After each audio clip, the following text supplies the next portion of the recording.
10+ को ताइपुन आएर चाहिँ सबै रुखहरू ढालेर यस्तो गरेको छ है।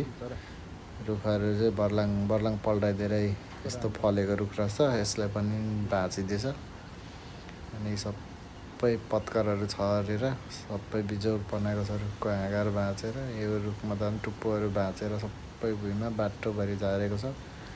यता पनि सबै भाँचेर लडाइदिएको छ अनि सबै बाटोहरू ब्लक गरेको छ।